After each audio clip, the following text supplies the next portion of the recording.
সহকারী প্রফেসর হলে 1500 টাকা বৃদ্ধি।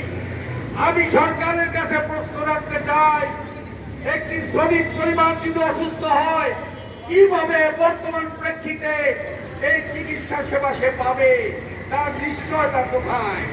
পাশাপাশি পরিবারগুলো আজকে তাদের সন্তানদেরকে লেখাপড়া থেকে বঞ্চিত করছে। লেখাপড়ার ব্যয় এমন ভাবে বেড়েছে, যদি তার কারো দুটি সন্তান থাকে তার নিম্নে মাসিক ব্যয় 5000 টাকা আছে। শ্রমিক খাবে না তার সন্তানদের পড়ালেখা করাবে? আমার মনে হয় প্রকারান্তরে রাষ্ট্র এমন একটি ব্যবস্থাই চালু করেছে, শ্রমিক তার সন্তানকে শ্রমিকই বানাবে আর রাজনীতিবিদরা তাদের সন্তানদেরকে মন্ত্রী এবং এমপি বানাবে। এই হচ্ছে আমাদের বাংলাদেশের কারিগর। আমরা এটার পরিত্রাণ চাই। আমরা খুব আশা করেছিলাম 24-এর গণ অভ্যুত্থানের পরে দেশের সমস্ত সেক্টরের সংস্কার হবে, কিন্তু আমরা সংস্কার কিন্তু দেখতে পাচ্ছি না। শুধুমাত্র নেতার পরিবর্তন, দলের পরিবর্তন, মানুষের ভাগ্য উন্নয়ন হয় না, সেটা আজকে প্রমাণিত।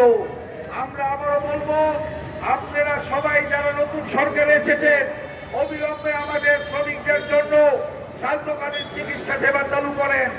আপনারা শিল্পাঞ্চলগুলোতে হাসপাতাল আপনারা নির্মাণ করে আমাদের শ্রমিকদেরকে 1000 টাকা প্যাকেজে চাল, ডাল, তেল, চিনি, ডাল এবং শিশু খাদ্য দেওয়ার ব্যবস্থা করেন।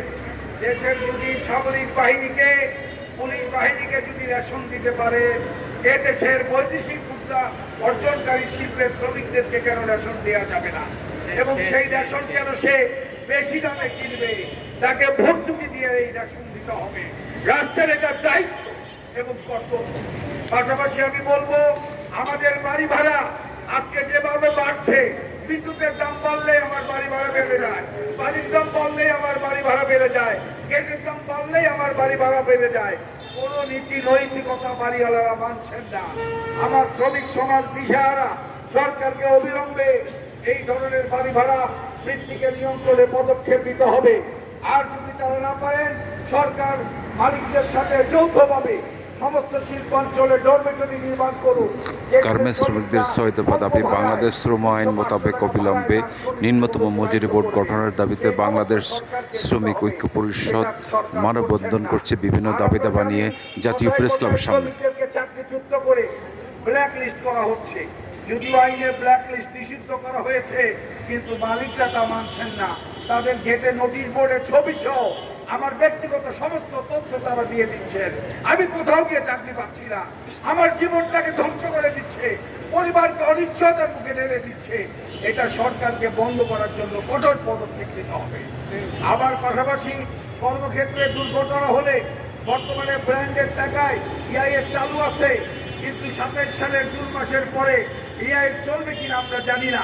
আমরা বলবো, ইআইএস এমপ্লয়মেন্ট ইনজুরি স্কিম যেটা গার্মেন্টস শিল্পে চালু আছে, জাতীয়ভাবে অন্যান্য শিল্পের শ্রমিকরাও যেন এই সুবিধা পায়, তার জন্য সরকারকে উদ্যোগ নিতে হবে। সরকারকে এগিয়ে আসতে হবে।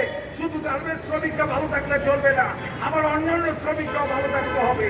অন্যান্য শ্রমিকদের জীবনও আমাদের মতোই মূল্যবান। আমরা বলবো, সকল শ্রমিকদের জন্যই আমরা ইএসটাকে কার্যকর করার জন্য জোর দাবি জানাচ্ছি। সংগ্রামী বন্ধুগণ, এই মুহূর্তে বক্তব্য নিয়ে আসবেন